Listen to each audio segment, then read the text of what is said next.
news that few days ago Chandrayaan 3 has launched, and on 23 of August 2023 it was a proud moment that Chandrayaan 3 landed on the moon surface and made the soft landing.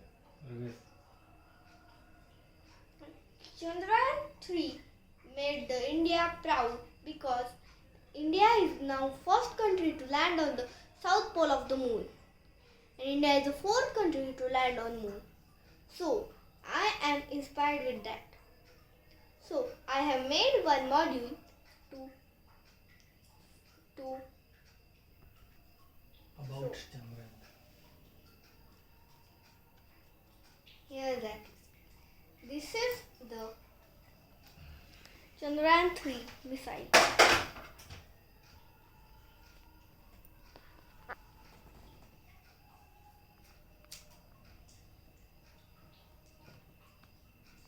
Yes, I know it is nice. So please like, share and subscribe and inspire the little children. Thank you.